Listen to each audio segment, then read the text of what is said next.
an unofficial fan cast where we hang out and discuss everything King Falls AM and improv on tape. Warning, as usual, this podcast does contain spoilers, specifically for King Falls episode 20, referencing Aladdin, Don't Make It Right, and for improv, season 2, episode 5, Lima Bean to Sean Bean. But also in general, you know how we get and how we are. And there are major spoilers. We're super spoiler friendly around here. So go listen to the episodes. Anyway, I'm Dana. And I Grandpa Joe. No, I mean Owen's Grandpa Joe. I am simply a podcast listener who's still, trying to make her way downtown. Something, and I'm homebound. I don't know the rest of that song, but my name. The other one, she's making her way in the world today. It takes everything Ooh, yeah, that one. From all her worry. My name is Dawn. Hello, greetings, guys, gals, and non-binary pals. Yes. Hello. Let's start out with, first announcement. Congratulations, Chris, on his engagement. Ooh, yes. What? Really? Did I you thought he was just dating. Post?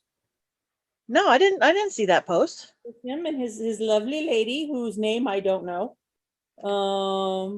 With the whole, she said yes. So, well, congratulations.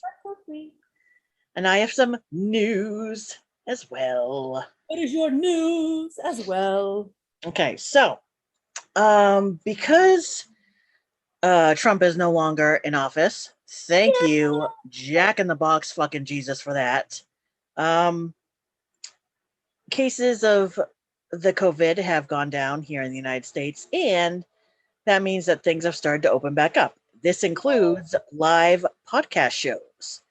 So I've got two that I know of.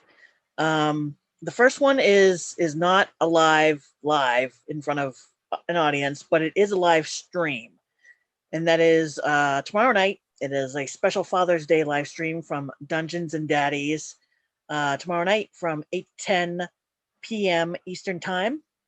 It's only $5 for the tickets, but anybody that's on their Patreon is going to be sent a link, so it's going to be epic as shit. Go check out their Twitter, go check out their website, go check them out, because it's funny as hell. It's a live play Dungeons Dragons podcast, and it is funny as hell. They are funny. They're really good people. They're excellent.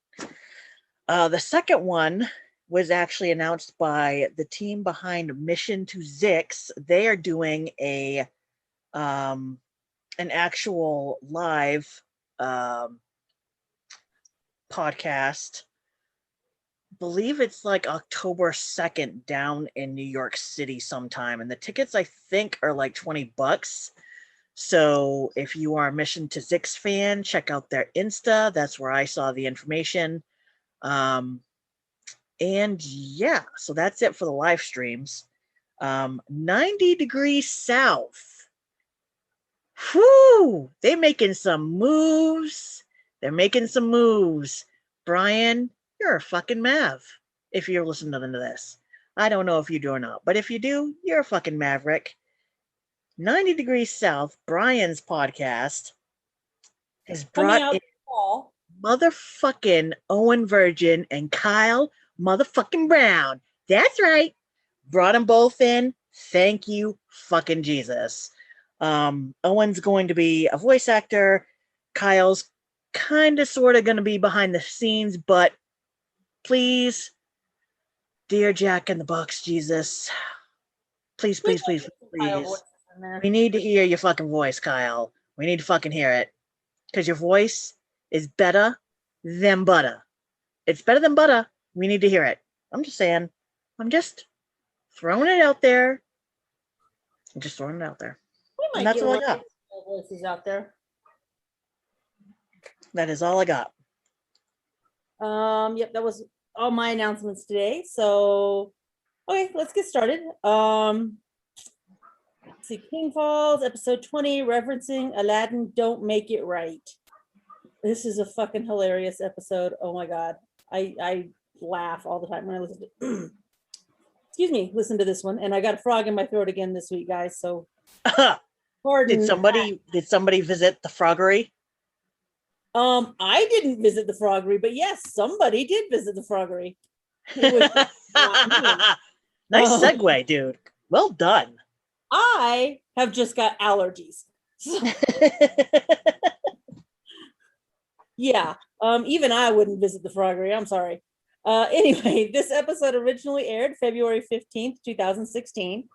We open with Troy on the air giving a PSA about the werewolf human hybrid babies. Sammy jokes about it, but Ben just kind of cuts him off like, dude, let Troy finish. He warns people not to try and adopt the werewolf hybrid, breed, whatever they are, babies, especially feats of science. Yes, they are feats of science because, they might have rabies and or the colic. And while he's on the line, on official police business for a change, by the way, he's not just calling in for shits and giggles. Troy also has another announcement. Gunderson is in a bad mood thanks to, the damn werewolves, and wants to make it known that anyone in possession of the hybrid babies or any other illegal animal inside the city limits will be apprehended and will be exterminated on the spot. Now, first of all, those are werewolf human hybrid feats of science babies. They are half human. That's straight up murder. I don't give a shit what anybody says. And second of all, this has been and others worried about their pet cats. Cats. Indeed. However, man, say that nobody's getting a hold of any cats while he's around. Gunderson, man, he is such a tool. He is. Gunderson's kind of a dick. Well, he's not kind of a dick. He's a dick. I look forward to finding out. I look forward to finding out what's going to happen to them in episode 101. I'm calling it. I am calling it. They did episode 101. Episode 101 was at the live show in London. Yeah, but that doesn't count. Yeah, it was too. It was too cheerful. It was too Doyle and Troy being all lonely and hanging out. And Doyle had some, little schmucker, and Troy didn't trust him. So. Okay, well then, episode 102 then, because you know what? I am holding on to a sliver, a quark-sized proton or neutron, whatever a quark falls under. I have no idea. Of hope. Okay, we'll go with that. Of hope that this show will fucking return. And would you like to know why? Why? Miss Dana. Tell us. Because why. You know what? This is why I think King Falls is going to return. I think it's going to return because even though a certain decision was made on the date that will not be named because it didn't happen, that it was pretty much over. They both of them seem pretty chill, but at the same time, okay, I also sense I am using my K-Fam Spidey fan sense. I am sending it across the country that way, because I think that way is west. I'm sending my fan sense over there, whichever fucking way is west, maybe over there. That way from me, so you're sending it that way. Yes, I'm sending it across country.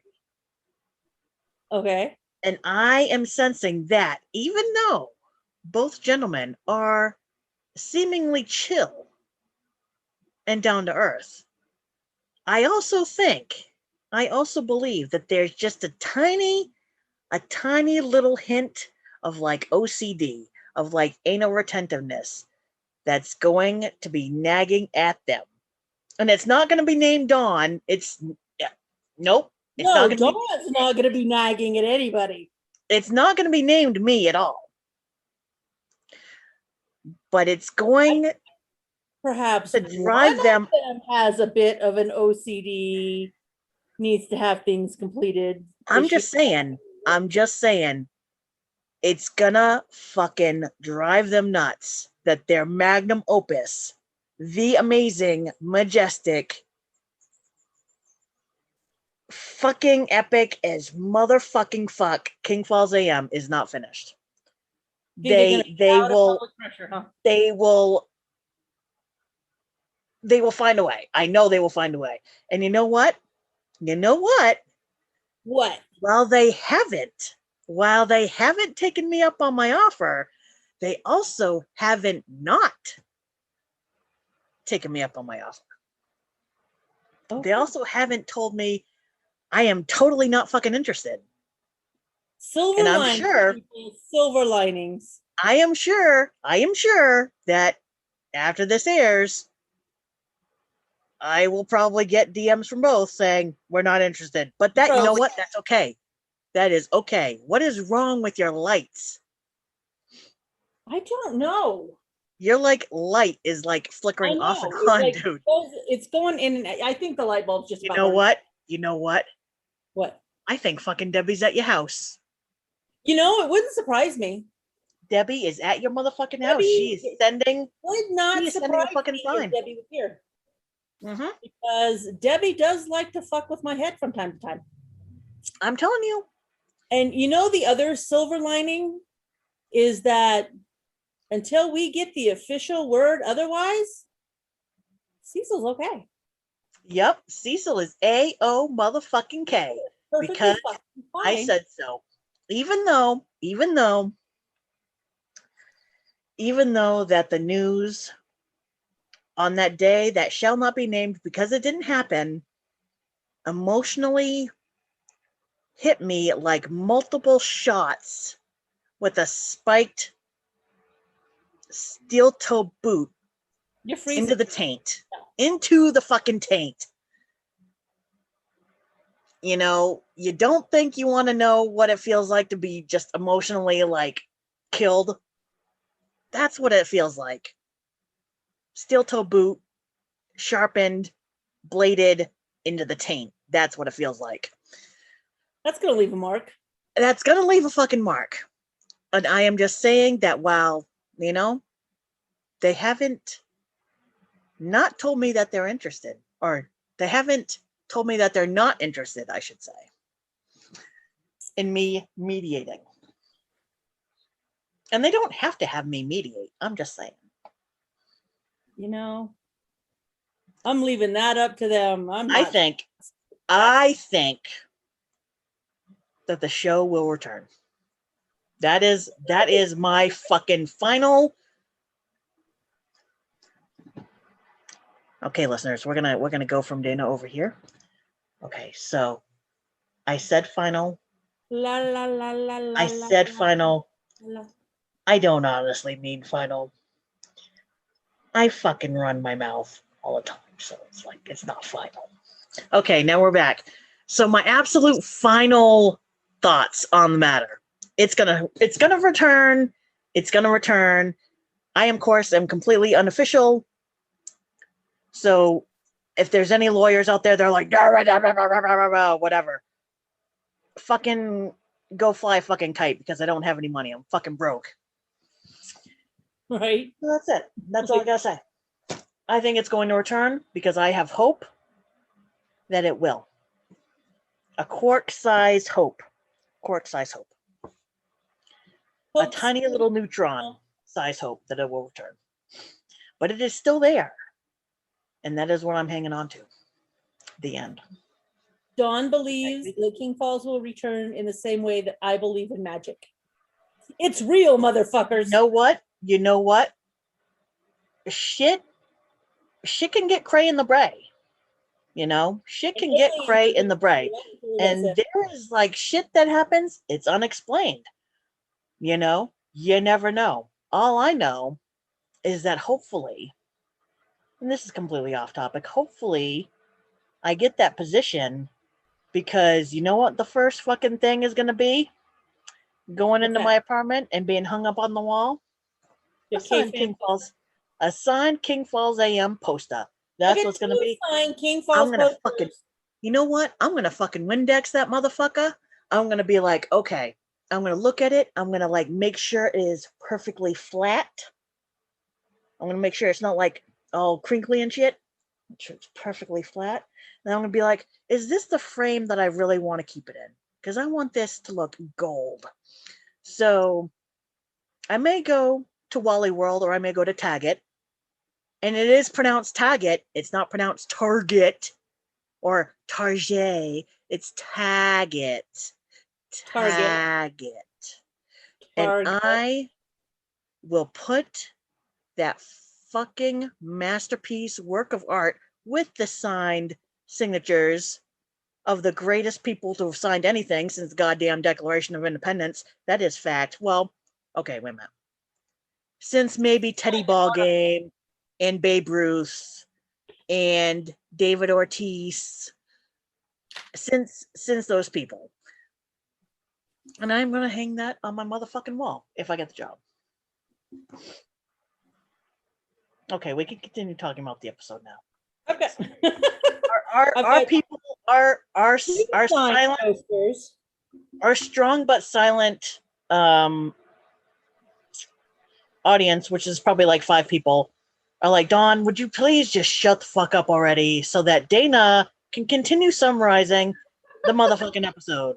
I'm like, okay, guys. Please. This is not their first listen. They know how this goes, okay? I hear you. I will shut the fuck up. Talking about our signed posters, I've got 2, and as soon as I get my office moved out of the basement upstairs where it belongs, my posters are going on the wall. You know what?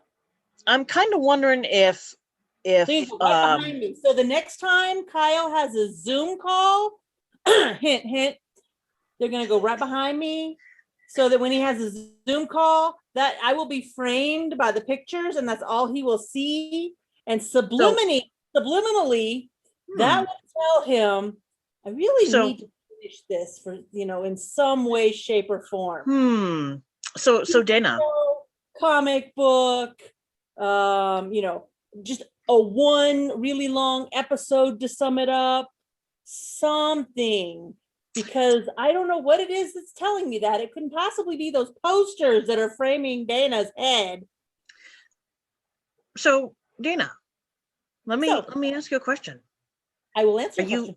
Are you suggesting that a certain co-creator of the almighty King Falls AM have a Zoom hangout? Is that what you were suggesting? Are you suggesting... Personally not suggesting this because, and I've said this before, but now I'm saying it for the listeners and putting it on the record. The last time I suggested we have a Zoom meeting, the reply I got back was, it's been a while. You're right. We should absolutely do that. And then a couple of days later, the other shoe dropped. And I don't honestly know what you're referring to, but around the world, the cry of pain and agony and utter despair was just resonating globally. So I am not suggesting it because apparently I suggest that shit happens and bad things happen. So if I don't know what you're talking about. So if somebody else wants to suggest it, like maybe a friend of his, like, I don't know, Brian, or something along those lines, Trent, Noah, if somebody else wants to suggest it, it sounds to me, guys, gals, and non-binary pals, that a certain someone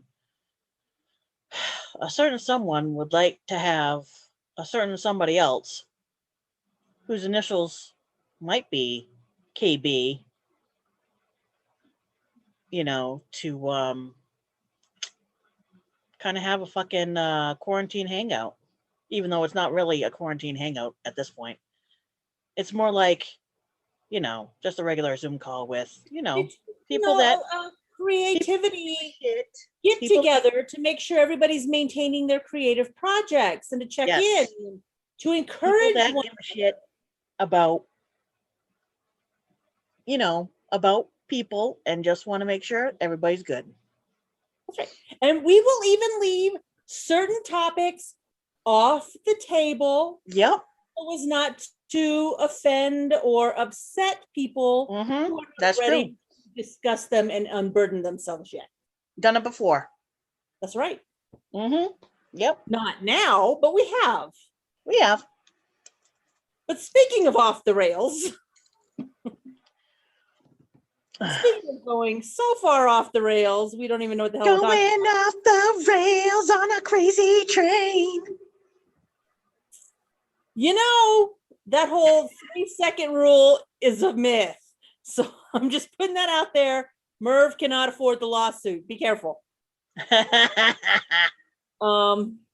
Yeah, poor Merv. He's so broke after having to replace the station how many fucking times now? Yep. Anyway, where were we? Ben's worried about his cat because Gunderson's a dick. Yep. And yeah, Ben wants to know, why is it up to Gunderson to go around killing animals? Don't the police have bigger issues to deal with, like little old lady Turner who was jaywalking the other day? But, Ben doesn't want him to go after jaywalkers either. In fact, he helped her out. And thinks that animal control, specifically Ralph Harkins, should be the one to take care of any animal issues. And I wholeheartedly agree. And up to the point where certain masked bandit types of rodent animal things get bewitched and start attacking people in the park. And then the police can get involved. Yeah, see, that is super scary. That is super scary. And I do not have Ben Arnold's fear of garbage bears. I don't have an issue with garbage bears. As long as they stay out of my garbage, I don't give a shit.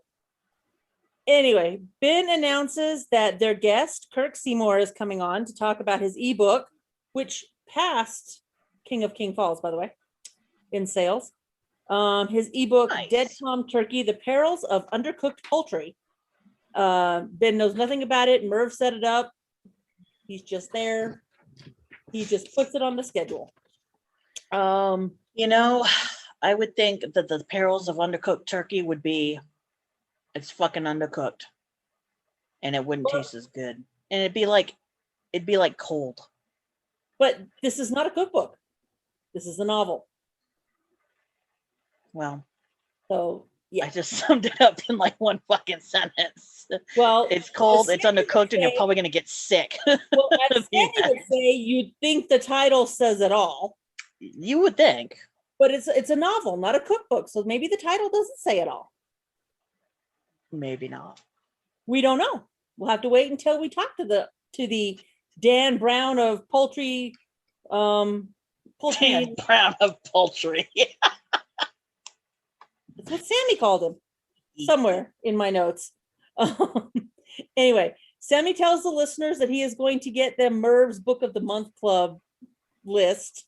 Nice. To which Ben announces he does not need to be CC'd on the email that Merv is penning right now. They open up the phone lines because they got a good half hour before it's time for him to come online. They open up the phone lines and they pick up line 7, and it's our favorite lawn boy, Pete. He assumes that the boys are going to be surprised he called because he, as he states himself, is too good to listen to the show. He's probably should be off watching Big Bang Theory or something. I thought he was never listening to the show again. The fuck, Pete. Yeah, but as Ben says, he keeps listening, he keeps calling in, he keeps showing up to live events. Jesus Christ, Pete. I know, Pete. For Make somebody a decision, man. Again. Make a decision. God damn it. Oh, please. We can't even trust anything Pete says. But he threatens Ben, who tells Sammy to hang up on him. Pete apologizes, sort of. He's like, no, wait, I've got a serious question to ask you. And Ben's like, oh, what, you're, vampire master does blah, blah, blah. And Ben's like, and Pete says, yeah, wait, no. So almost kind of sort of admits that HFB3 is a vampire. So create an internet site in Ben's name and fill it with babies and donkeys. Because Pete's just weird like that. He is. That's the word on the street. Tells him to come down to the station, but Sammy's like, dude, just let him freaking talk. Anyway, Pete says that he may or may not have pushed a button or not pushed a button on a fancy thing in the manor a couple of weeks ago and wants to know if anything funny has happened at the station. Like maybe they got hijacked, and Sammy confirms this, that they've heard about it and they've got multiple tweets about it. And then we hear HFB3 in the background. Yard boy, what are you doing in this room? That's my HFB3 imitation. Sorry. That was beautiful. It was fucking beautiful. Trent fucking Shumway, I am not. Sorry. Nobody is that fucking awesome. Okay, I don't care who you are. You are not that fucking awesome when it comes to Trent's voices. pretty goddamn talented.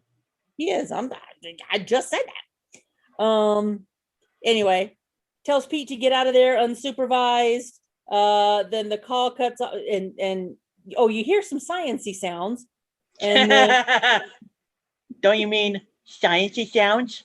Sciencey sounds. There's some sciencey sounds. And then Pete's like, look what you made me do. And then the call cuts off. And Sammy jokes about an on-air attempt at felony, and they cut to commercial, which is one of Don's favorite characters, Ernie Salsiju, talking about Ernie Salcedo's leather-bound books, an ancient bookshop. They ain't got no Harley Quinn novels.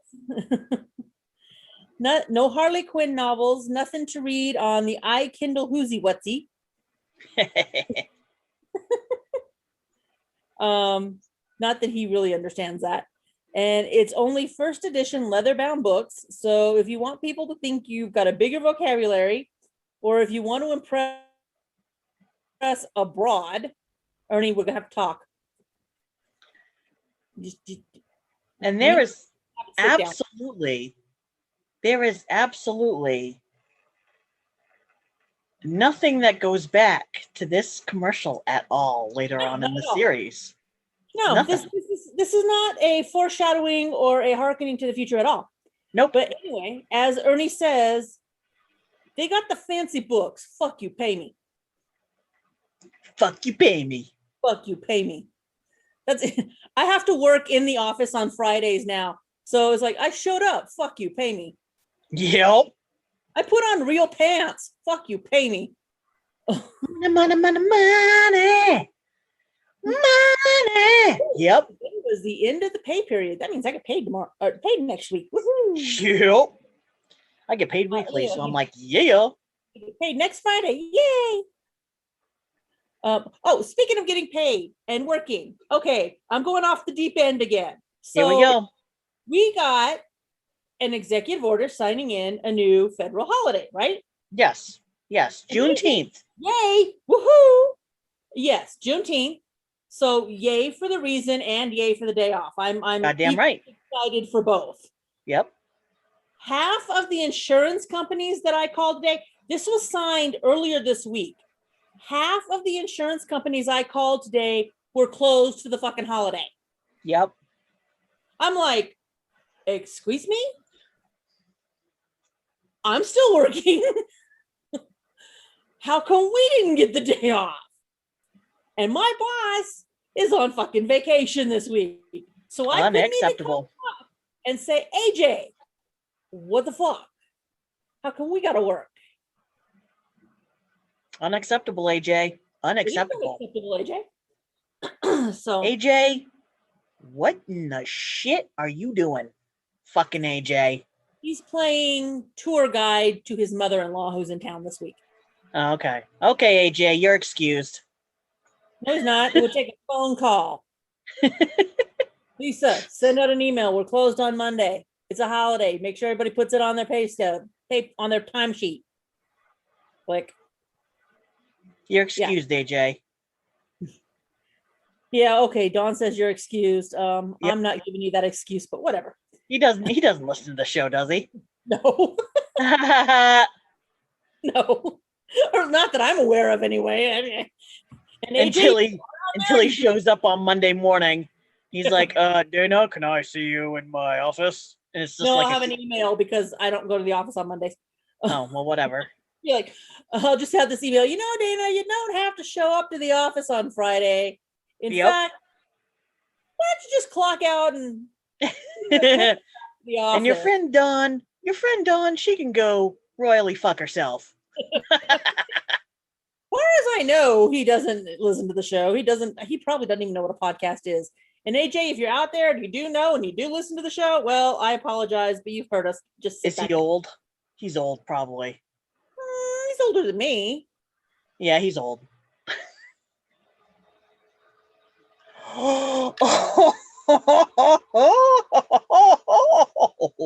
Ouch! I got 2 of them today, listeners. Me being old. Now, I can say I'm FCC, old. Dana, FCC. Yeah, you know me. The implication that I am old that came with that. I can say I'm old. You sit back and shut the hell up.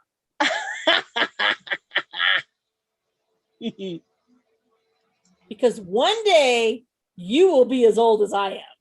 I don't know what you're referring to. Yeah, whatever. At all. Anyway, Sammy is confused because he'd only ever heard of Rich McGuff's leather-bound bookstore. Ben is kind of afraid to comment one way or the other because Sammy has called Ernie an intimidating person, which makes Ben nervous because, you know, if Ernie likes that kind of thing and wants to be called that, great. If not, Ben had nothing to do with it. And he tells Sammy that not to slander the gigantic human being, which again just kind of crushes my image of him because I still picture him as a Danny DeVito type, not a gigantic human being. Yeah, but you know, I mean, it goes back to, you know, that kind of like mental picture of him being like an enforcer for the mafia, you know? Yeah, I know. He does seem like he was kind of the he's got to be fucking like pretty big. Yeah, he was the fixer. Yeah. Anyway, Sammy continues to talk about what he is called the Dan Brown of bird-related mysteries. It was coming. No sarcasm intended. Yes. Somebody has referred to the author as the Dan Brown of poultry-related mysteries. Ben's like, do they really call him that? No, they don't. Sammy's just came up with this shit on the spot. Nice. They take the next caller. It's Greg. Fucking frickered. He immediately tries to hang up on him, but Greg interrupts saying, Ben isn't, he's like, you're not even going to mention the fiasco you caused earlier this week at Granny Frickard's? And Ben accidentally hangs up on Greg. Greg calls him a moron and moves to the next caller. Sammy is extremely impressed that Ben is learning some of Chet's tricks, talking over the next caller. So you can hear the next caller in the background. Anyway, and wants to know why Ben didn't tell him what happened at Frickard's. And you can hear a guy in the background like, hello? Are you talking to me? Hello? And Sammy asks if this happened to be on the same night that Emily had her business meeting with Greg, which Busted. Of course Ben doesn't recall. Busted. So I love Sammy.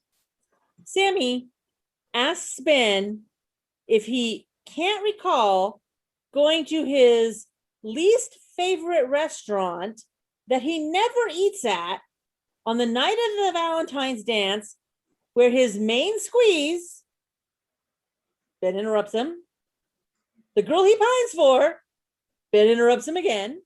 Emily Potter, thank you, got roped into a business meeting with Greg, Ben's mortal enemy, but is still playing and is still a paying sponsor of King Falls AM. Ben can't recall. But Sammy suggests maybe we'll call Emily and find out if this was the same night that was going on. And of course, Ben is like, nope, putting the kibosh on that. We can't do that. Can't call Emily. So he's like, I'll fill you in on break. And the caller, it may be the turkey guy, we don't know, is never acknowledged. And he's like, are you talking to me? And they're like, no. Both of them said no, and they hang up the phone on him. So I kind of feel bad for the caller. So they take the next caller, line 1. Guess who's on line 1? I believe it is a certain Miss Emily Potter. No, not yet. It's what? Mr. Frickard calling back. No, it's fucking Frickard calling back. Oh, well, fuck Frickard. Get to Emily. Fucking Frickard's calling back. And he wants Ben to tell everyone how he showed his butt and ruined his business dinner with Emily. Ben doesn't want to talk about it, of course, and Greg eggs him on. Ben wants to take another caller, but Sammy's like, no, He now wants to know what Greg is talking about. And of course, shit, hang on. There's some in my eye. Which I know shouldn't affect my talking, but it does affect my ability to concentrate. That's fine. Ow, okay. Eyelash in my eyeball. That's not good. Z's. Ben doesn't want to talk about it. Greg eggs him on. Ben wants to take another caller, but Sammy's like, no, if you're not going to talk about it, then I'm going to ask Greg about it because I really want to know what's going on. Like, I want to know if it's true. And Greg's like, he's got it on camera from multiple angles that Ben was being a heathen.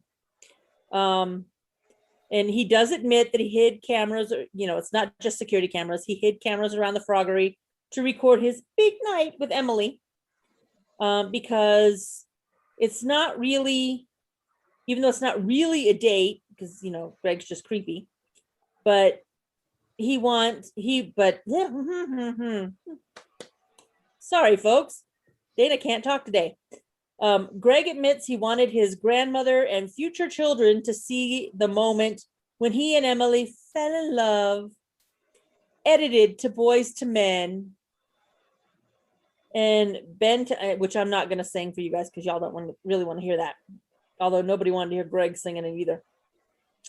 And he tells Ben to tell everyone what he did, or they're going to pull the sponsorship from the station. So Sammy's like, nope, I don't care. I'm not going to let you use, being a paid sponsor as blackmail against Ben. If he doesn't want to talk about it, he's not going to talk about it. But finally, Ben gives in and he tells everybody, all right, he made a reservation at the best fucking froggery on the same night as Greg's date, and he made a scene. Greg wants details. Ben got a table next to Greg and Emily. He ordered every flambéed frog special on the menu because that's the most romantic of the dishes. But then, of course, he didn't eat them. And why wouldn't he eat them? Frogs are gross. They are. And besides, why does Greg need a romantic dish if it's not a date? Mm-hmm. Ben didn't even eat them. He brought Chipotle, which goddamn right he did. Is also gross. Not as gross as frogs, but Chipotle is. There's way better places to eat than Chipotle. Okay, but I mean, I will take Chipotle over frogs every day. Okay. It's I mean, Chipotle's pretty fucking good. I mean, would I like a Q-Dubs over a Chipotle? Yes, I would. Would I eat a Taco Bell over a Chipotle? No, I would not. I would rather eat a Chipotle than Taco Bell. It depends. Would I make my own pizza over Chipotle. Yes, I would. So But Chipotle isn't terrible. they're not terrible, but they're not good. They're better than Applebee's or Crapplebee's, as a certain Eric Hamilton Yes. does in a commercial. Yeah. Yeah. I just go to Qdoba. I don't go to Chipotle. I go to Qdoba. Q-Dubs is fucking amazing. That's right. And if they'd open a fucking Del Taco here, or not Del Taco sucks. I'm sorry, they're as bad as the Froggery. Isn't Del Taco that fucking taco place in South Park? No, that's Chipotle. No. There's like this fucking. Oh, they may have one in South Park too. Yeah, probably. They mentioned this fucking like heaven on earth taco place, and I thought it was Del Taco. Maybe I'm wrong. Maybe I think it's something else. Never mind. It's got to be something else because it ain't. Let me fucking look that shit up. Yes, we're going way off the rails and talking about South Park shit. I was gonna say if they open a fucking Taco Cabana here, I am all over that shit.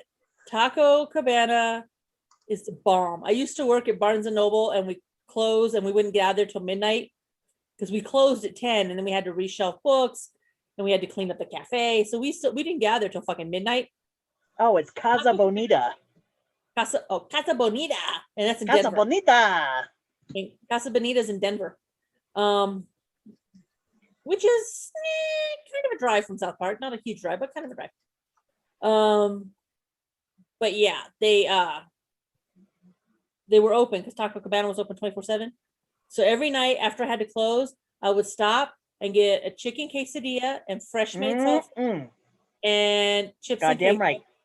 And then I would go home and I would plunk myself in front of the TV and eat that shit and then go to bed and get up and go again the next morning. Motherfucking chicken quesadilla. I am all about the cheese, baby. Yep. I do love me some cheese. But okay, yeah. So anyway, back to the best fucking froggery in King Falls. The only fucking froggery in King Falls. Anyway, Ben ate his Chipotle. Greg admits, he's like, I hate you. And Ben's like, well, I never liked you. Because they're in junior high. Because Greg is creepy and he creeps Ben out. Greg pulls the that's not what your mother thinks. Wink, wink, nudge, nudge. She thinks he's a fine, upstanding entrepreneur and model citizen, causing Ben to call his mother an idiot. Of course, he does apologize immediately after, but still, he calls Betty Arnold an idiot. I think Betty needs to have a talk with one Mr. Ben Arnold. I'm just saying. Sammy asks, he's like, well, is that it? You sat there and ate Chipotle. Ben's like, yep, that's it. That's all I did. Greg lost it. And Greg interrupts again, like, no. He wants Ben to tell everybody how he got tossed out of Frickard's. And because Sammy's like, well, yeah, if you were just eating, why'd they toss you out? Ben may or may not have thrown hush puppies in Greg's general direction when he kissed Emily's hand and told Greg to stay away from Emily. And Greg's like, you wouldn't even known if you weren't there. And Greg says that's no problem since Emily hates them both anyway. She left in a huff saying she wasn't some prize to be won. And of course, Greg totally thought she was referencing role playing and called her Princess Jasmine, which of course she didn't appreciate. Ben's like, nice move, dumbass, referencing Aladdin. Don't make it right. Hey, I wonder where we got the title for this episode. It's a mystery. Greg says, which is weird because she is a prize to be won and the trophiest of trophy wives ever to be won. Because Greg's fucking creepy ass. Ben agrees that she's pretty mad, and Sammy says it sounds like she has a right to be. You think Ben thinks she hates him now. Sammy says he's sure she doesn't. Greg's like, oh yeah, she hates us both.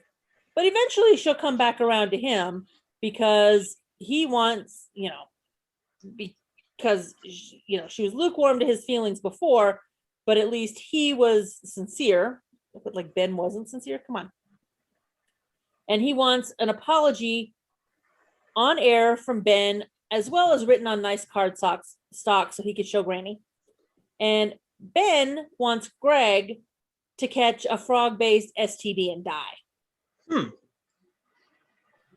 That's quite specific. Awkward. That too. But yeah, that's a very specific way to die. Ben may have put a little bit of thought into this one. Greg hopes that Ben finds another woman to fall head over heels in love with because he struck out and he wants Emily all for himself. Ben dismisses the call and Greg hangs up. Ben wants to go to commercial, but it's not time for another break, so they're not going to commercial. Take a next caller, line 1 again. This time it's Emily. She's been listening to the show. Sammy offers to put her on hold so she can talk to Ben off the air. But she just wants to talk. She's like, she doesn't have a problem talking to him on air. She tells Ben she doesn't hate him. Far from it. She apologizes for losing it, or he apologizes for losing it, thinking about her with Greg. She accuses him of acting like an ass, which he is, and he agreed to as well. She was telling him the truth when she said she wanted to go to the dance with him, but that she also meant it when she said she was a businesswoman and going to keep her word. She tells him that he is acting like a jealous boyfriend, and guess what? You're not.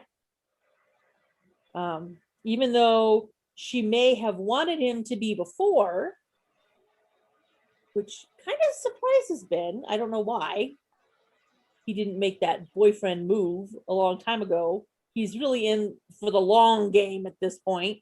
Yep. He is a little bit shocked that she wanted him to be her boyfriend. She did before the incident, but she's not so sure anymore. He admits he messed up. And she isn't sure, that he can say or do anything to take it back and make it better. She does admit that she strongly likes him. In fact, I think she almost dropped the other L word there, but I think she almost did as well.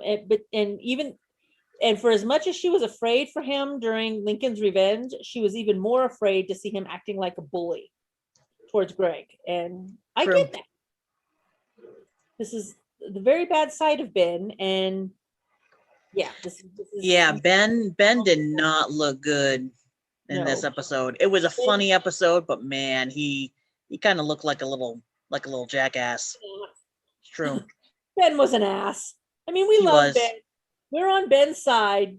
We totally do. We totally are on Ben's side. But when you look like a jackass, you look like a jackass. Yeah. I mean, we still love you. I mean, I know. I am the epitome of jackass.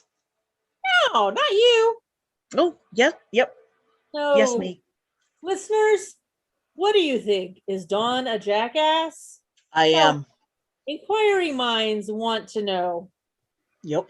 In fact, I'm going to make that a poll question on Twitter. Make myself a note here so I don't forget to do it. Yes.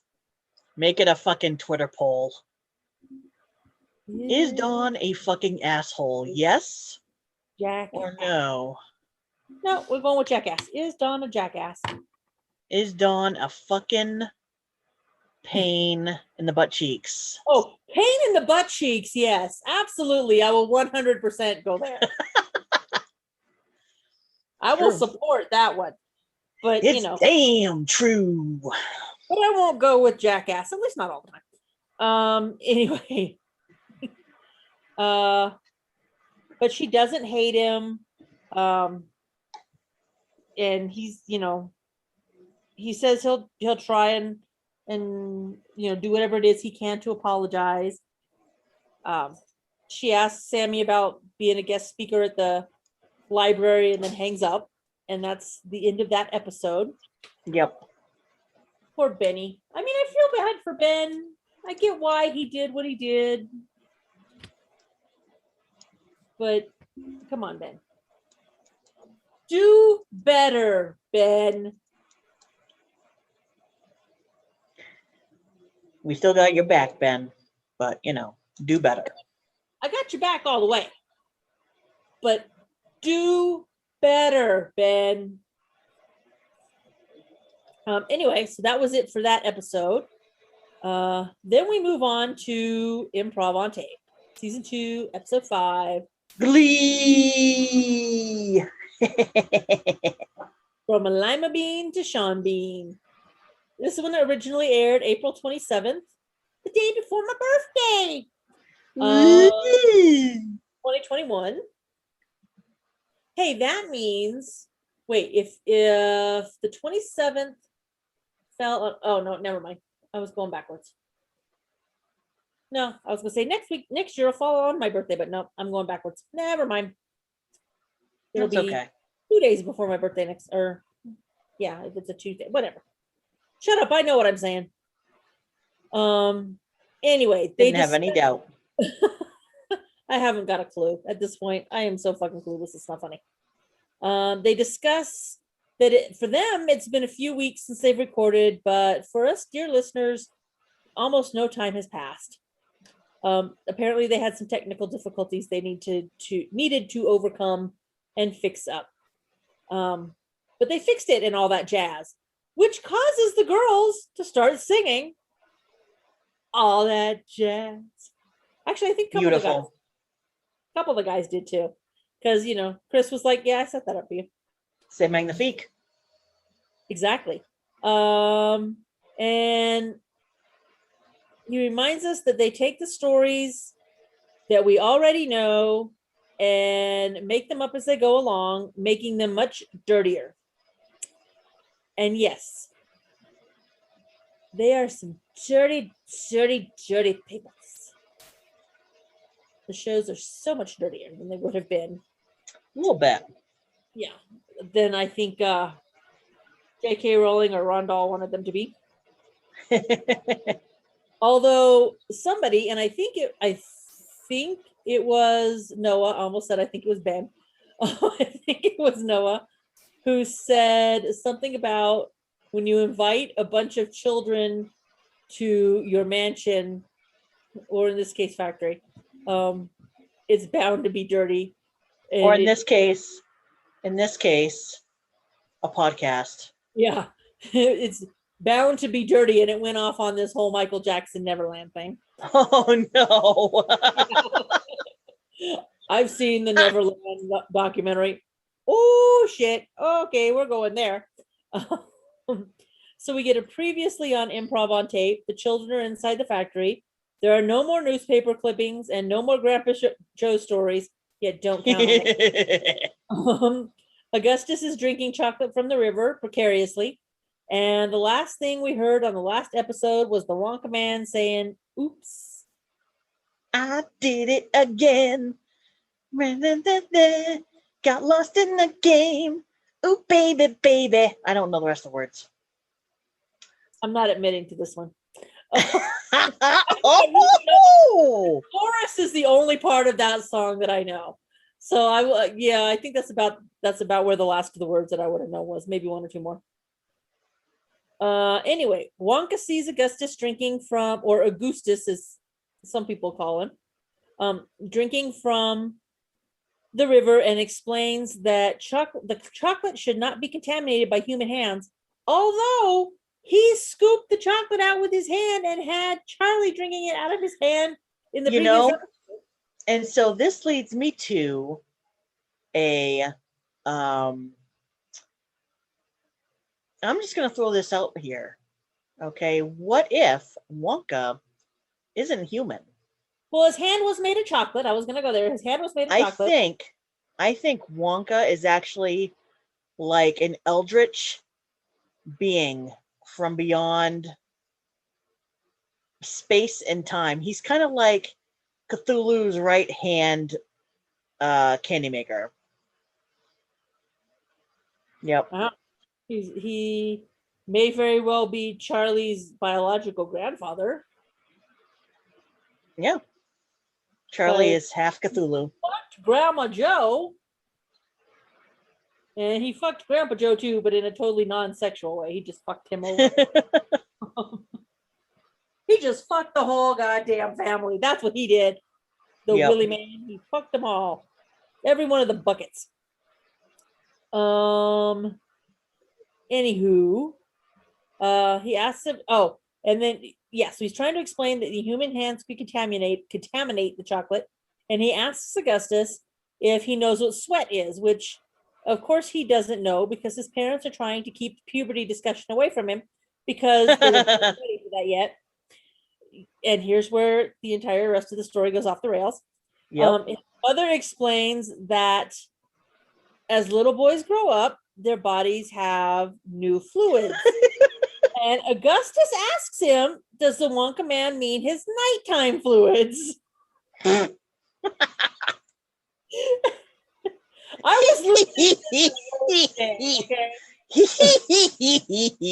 was listening to this at work, and now that I'm back in the office listening to this. You wish you weren't back in the office listening to this. Well, if I was at home listening to this while I was working, it would be one thing. I was back in the office listening to this. So earbuds are required. Yep. At this point. Because we cannot be talking about little boys' nighttime fluids when I'm in the actual office with other people. No, that would be bad. I could have closed my door. It would have been fine, but still. He tries unnecessarily to come up with, but no, that's not what the Wonka man wants to talk about. He tries unsuccessfully to come up with an analogy to help Augustus understand. And he enlists the Garys to help him explain to Augustus why it's so disgusting, why he is so disgusting and should leave the factory because he's going to die if he stays there. It is established that Augustus does not know the Greek tale of Narcissus, but he disagrees with that because his mother said that his father was a narcissist and that's why they left. Although his father is on the tour with them. He's the only one with both parents in this rendition. Strange. Yes, it's very strange. Although, maybe Gloop is his stepfather's name. Or maybe his mother left his father and married her brother-in-law. I don't know. Because anything could happen in this rendition. That Charlie. is 110 fucking % true. Yeah. And then some. But yeah, his father was a narcissist. And that's why they had to leave his father. Then eventually he falls into the river and no one wants to help. Everybody's like, oh, look, he fell into the river. Mom's freaking out. He fell into the river. Who cares? The Garys are like, we're not going to help carry him out. If I tried to get that thing out of the river, I'd die. Fuck you. I love the Garys. I need a Gary in my life. Just one or two to help out with things around the house. And I would treat them better than the Willie man does. And how about Gary number 18? Huh? How about Gary number 18? Gary number 18 is fine. And I would not let Grandpa Joe into the house as long as Gary was home. I'm just saying. Anyway, Gary can't help because Augustus is too fat. Mr. Gloop finally decides he's going to help and starts to take off his clothes so he can dive into the chocolate river, but then Augustus gets stuck in the pipe. And everybody's like, okay, maybe we should help, but they don't. They just watch him get stuck in the pipe. The Garys sing a song. Augustus is stuck. Mrs. Gloop, they sing about Mrs. Gloop is going to kick their asses and that they should burn the factory down. Yeah. The Garys are a bit twisted. A little bit. May have something to do with being clones. I don't know. Charlie and Grandpa Joe make a suggestion about how when the other grandpa plugs up the toilet, they plunge it. Maybe they could just plunge Augustus out of the pipe. And the Willy Man says they do have a plunger, but it's made of chocolate. And so you hear Augustus in the pipe, oh, get the plunger, because it's a chocolate plunger, so you got to get the plunger. The problem would be solved, or the problem solves itself, though, because the pressure building up behind Augustus in the pipe shoots him through the pipe. No one knows exactly where it goes, but the prevailing theory is that it goes into space. Yes. Wonka explains to Mrs. Gloop that she needs to calm down because she's freaking everybody else out and making him upset, which doesn't... I don't know who told Wonka it was a good idea to tell a woman who's freaking out to calm down, because never... Not a good idea. In the history of humanity ever has that worked. And not only has it never worked, it always makes shit worse. Mm-hmm. Girl, yes. So, guys, gals, non-binary pals, anybody who's listening, when a woman is freaking out, do not tell her to calm down.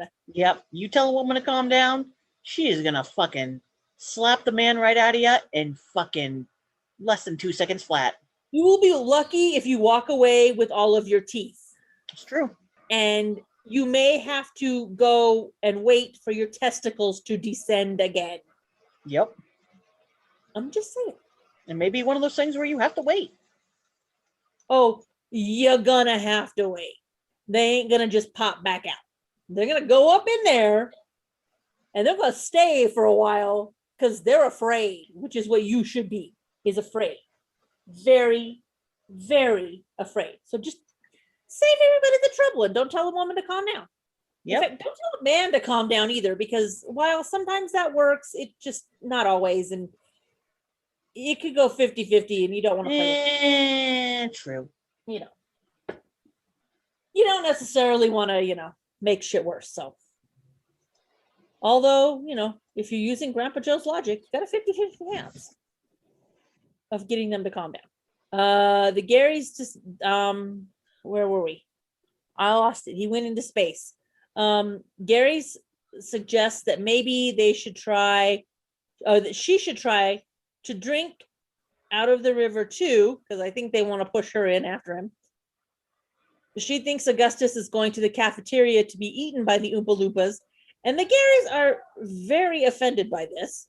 And no, they are not going to eat him. And even if they were cannibals, which they're not risking their heart health on him because he's way too fat. And then they accuse Wonka of turning him. Oh, somebody accuses Wonka of turning him into a marshmallow with glue. So nobody knows what's going on with this poor child. Grandpa Joe sums up that everybody is trying to figure out what's happening to him. And maybe Wonka should just tell them where the pipe goes and where he's at. Wonka gets the Garys to take Mrs. Gloop to her son. And all the while Grandpa Joe's freaking out, wondering where his gun is. He's trying to get his gun back from Charlie, who's not giving it to him.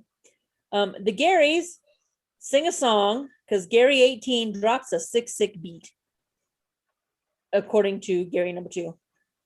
The other Gary number 2, raps that her son is probably dead and they aren't going to eat him because it's gross. And they sing about how funny it is that the kid got stuck in the pipe in the first place and the lady will be murdered. Garys are very dark. Wonka explains that Augustus is in space and will eventually fall back to Earth and hopefully land in the boiler room, because it would be better than making a mess landing someplace else, apparently. And as the Garys say, it's easier to clean up that way. I listened 3 times and still have no idea, where Augustus is or what happened to him. And I don't think anybody else knows where he's at either. The world may never know. No, because Augustus does not tell us. Spoiler alert, Augustus never tells us where he was. Wonka ushers the crowd along at a brisk pace, and he has to say this 3 times because Chris keeps saying brisk place. So, makes everybody cold. And eventually a big pink Viking boat comes along, rowed by 98 Oompa Loompas, which sets Grandpa Rest in Joe peace, Oompa Loompas. I know, Oompa Loompas. Oompa Loompa. I just like the sound of it. Gary notices that some of the other Garys are missing, and Grandpa Joe has killed some, and they can't guarantee that he won't kill anyone again. Even though the Garys can hear him talking.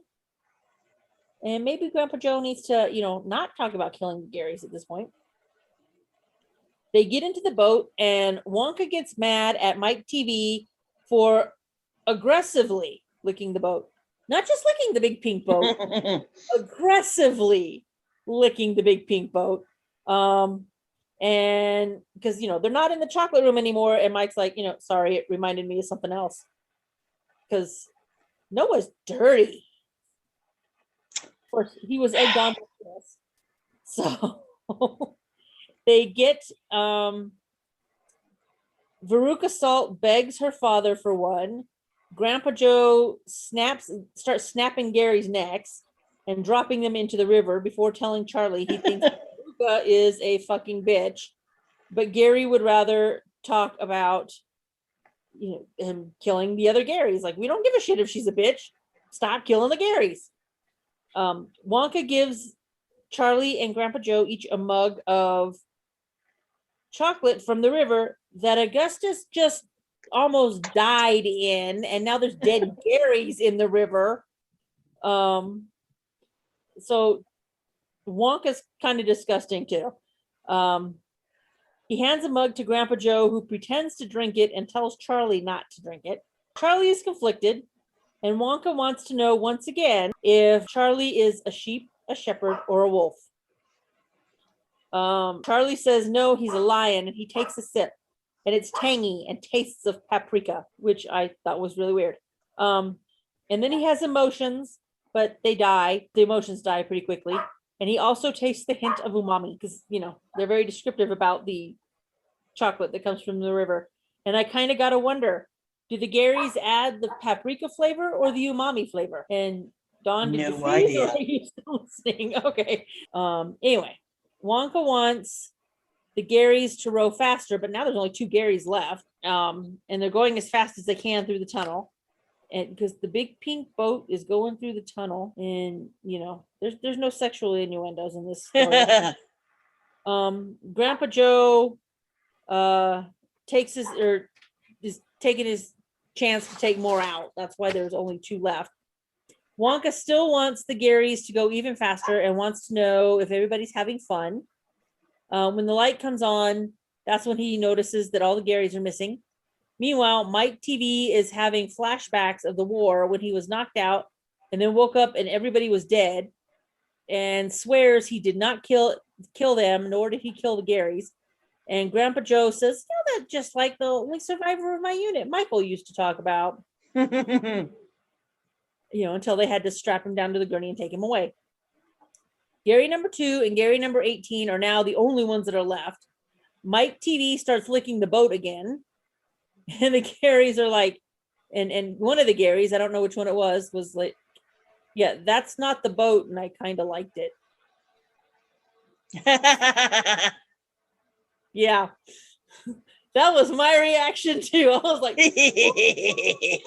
nasty. Anyway, Violet sees a sign that says beans including has been, and nobody knows what the hell that means. Veruca asks Violet if she's ever heard of a woman's bean. Thankfully, we leave that topic pretty damn quick. The Willy Man asks if she's ever had a hankering for beans and started listing off the kinds of beans, including jelly beans. They have Or have they ever been eating one kind of bean and decided they wanted a different kind of bean? And by the way, Willie, the answer is no. Nobody ever has hankerings for beans unless you're a vegetarian or a vegan. Then maybe you do, but no. Anyway, these beans, if you're eating one bean and you bite into it, there's another bean on the inside, like maybe a black bean or a Sean bean. But there's no guarantee that Sean bean is in every bean. So Mike TV says, oh, from lima beans to Sean beans, and that's their new tagline. The Oompa Loompas start the boat stop the boat, in front of the inventing room, and the Garys are tired now that they finally, can get out of the boat and go to the break room and change the how many days since the last accident sign back to 0. And the other Gary says, well, maybe we should just make it a murder sign. How many murders have there been? 98. And they look at Grandpa Joe. Because, Grandpa Joe is Grandpa Joe's a murderer. Wonka explains that behind the door, which he makes another Super Mario level reference to, nice, are all of his inventions. Like the narrator says, Wonka warns everyone not to touch anything because it'll be worse than the Gary bloodbath that was just going on in the river. And he makes everybody sign an NDA. The narrator describes the room as being full of witches' cauldrons, pipes, and delicious smells. Then he says, Mike walks into the room and describes the room, at which point Mike TV says it's full of cauldrons and delicious smells. His mom calls him Sweetie. And there's a discussion about, what do moms really call their children Sweetie? And is she really his mom? I guess that's another one that the world will never know. Indeed. But we all know. Wonka is excited to check out all of the pots and cauldrons, etc. Veruca asks if he's a witch with all the cauldrons, and he just tells her not to ask questions that she doesn't want the answers to. He doesn't deny it. I want the answers, Willie Man. He describes the machines. One makes Hoobastanks, and the other one makes Chumbawambas. For the record, Chumbawamba, a little bit better than Hoobastank. They had that one really good song. And then another machine makes Gobstoppers. And he corrects the narrator because the narrator says everlasting gobstoppers, and it's like, no, narrator, gobstopper. It's made for poor children, and that's why Charlie is so drawn to them, because Grandpa Joe has to remind him of their poor and what their home life is like with the one bed. The gobstopper is a mix between a doorstop and a goblin globule. And he tells Charlie to have a lick. Oh, and by the way, I need somebody to count dick jokes and blowjob jokes here and get back to me on this, because I lost count. And I do not have them all in my notes. Tells Charlie to have a lick. Veruca tells her daddy to put the balls in her mouth and into Violet's mouth. Grandpa Joe is terrified of what it might taste like, because the last time he put something in his mouth that Wonka gave him, it tasted like his mother's womb and the sheets at home. Charlie shoves at least one of the balls into Grandpa Joe's mouth. It's like, somebody stop this shit and get back to me.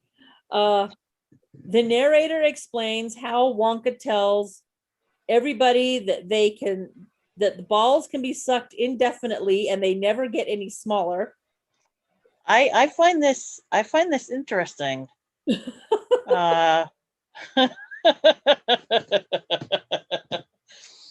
Man. Yeah. I could, I could go I could go there, but I'm not Do it. not going to. Do it. Do it. Killing me not to go there. Do it. Do it. Nope. Nope. Nope. I am going to be proper. Why start now? I know, but I am not going to go there. Do it. I'll ask them in person if they have a live show, which, by the way, I have a live show, so I can ask you in person. Oh my God. Improv, please have a live show. Oh my God. On the East Coast, hopefully in Boston, so I can fucking go to it and see you motherfuckers. I'm just saying. Or, there's always Colorado. I have an extra room, so if they come to Colorado, you can come hang out and you come stay here. You won't have to pay for a hotel. Anyway, you will have to deal with dogs barking though. So the narrator explains how Wonka tells everybody that the balls can be sucked indefinitely and never grow smaller, to which point Wonka says they can be sucked indefinitely and never grow smaller. I mean, carry on. I think the narrator is in everybody's imagination. That's just me personally thinking the narrator is in everybody's imagination. Or everybody else is in the narrator's imagination. I haven't decided which. Or maybe it's both. I think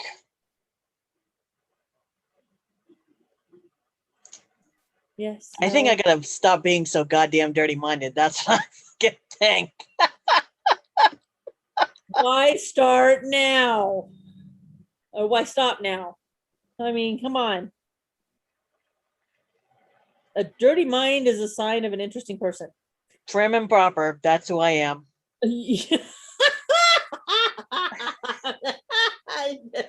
No, it's not. Charlie and Grandpa Joe want to know how hard can they suck the balls. Veruca wants to know if they can suck more than one at a time. Guys, I wish you could see Dawn. She's practically falling out of her chair laughing at this here. Mike decides he's just going to hold the balls in his hand and maybe play a little bit. Okay. Violet says her balls taste like pineapple. And someone else, again, somebody else please count the dick jokes and the blowjob jokes for me. Grandpa Joe wants to know if anybody else's tastes like pineapple as well. Wonka explains hair toffee.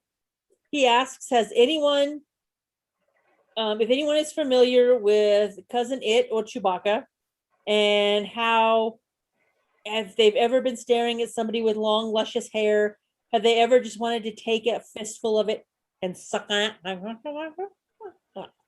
Oh, okay. Yeah, I don't suggest chewing on your own hair, by the way. So it sounds like Wonka has a hair fetish. That's what it sounds like to me. Wonka has so many fetishes. It's true. But at the moment, yes, we're discussing his hair fetish. And he specifically asks Mike, who talks about Lucy from last semester at school, because everyone has a kink, and apparently, that's Wonka's kink, and he thinks maybe that's Mike's kink as well. Mike tells him he's just going to take some of the hair and put them in his pocket with his balls, which Grandpa Joe says something about when that makes him hairy balls, and more jokes ensue. Yeah, this is a really dirty episode, in case y'all haven't figured that out yet. They go to another machine in the room that's mixing up some colors together, and it settles on blue, and a drawer opens, and what looks like a piece of cardboard comes out. Mike TV is kind of disappointed. It was expecting something more cucumber shaped. Oh, I thought he was expecting like blue balls or something. Well, based on how, everything else in the room was coming out, he was not expecting like a flat piece of cardboard. He was expecting something more phallic. And the rest of the room kind of, agrees with him. Violet takes it and chews it. So it's gum. She takes the gum and chews it and describes that it tastes like every kind of food. The Garys pop out and sing a song about the gum, and Grandpa Joe freaks out. They're singing, chew it up, chew it up, chew it up good. It tastes like everything, including wood. Dick joke. Which should, help Mike and his phallic disappointment there.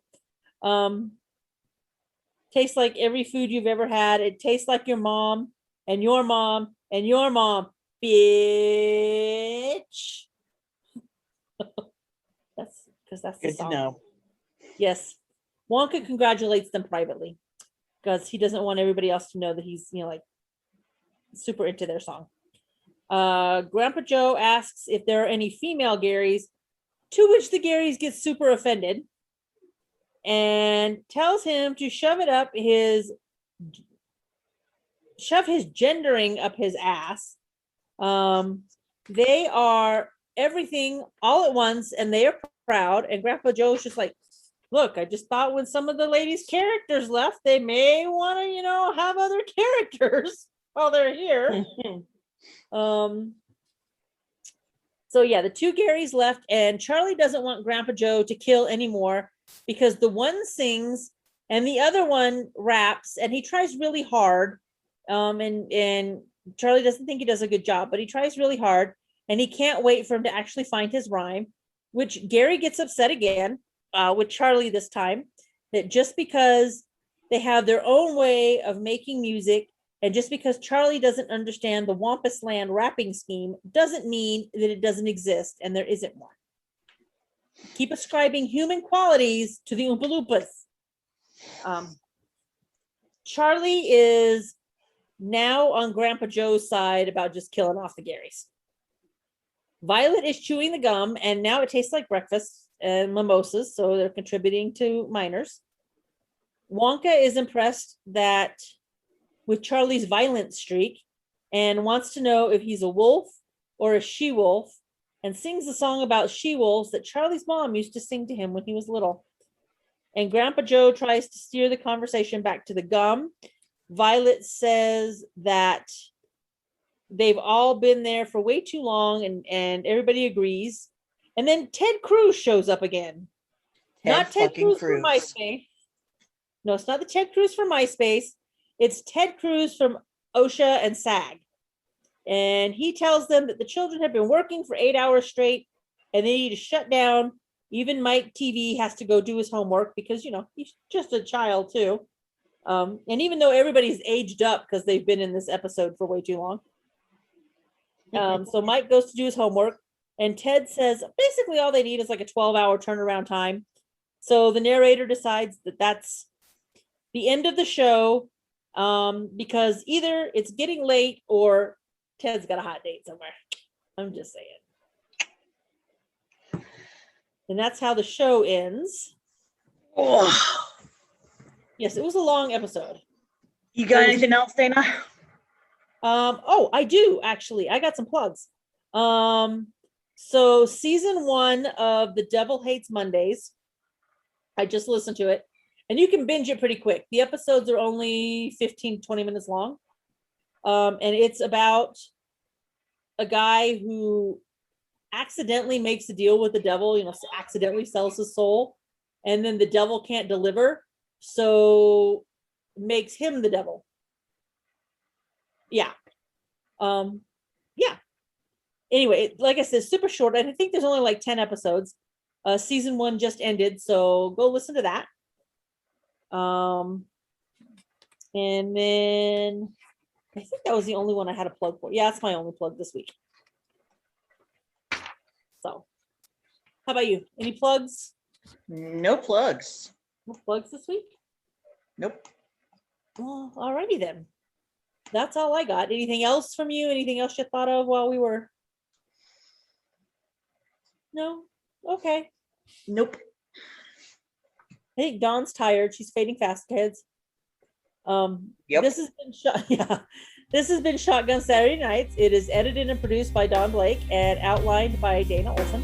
Follow us on Twitter at ShotgunSammy71 or email us your questions at shotgunsaturdaynights@gmail.com.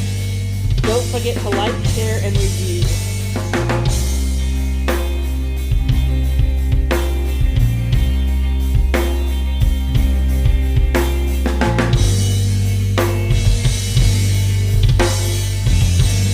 Thank you for listening to Shotgun Saturday Nights, an unofficial King Falls AM fancast.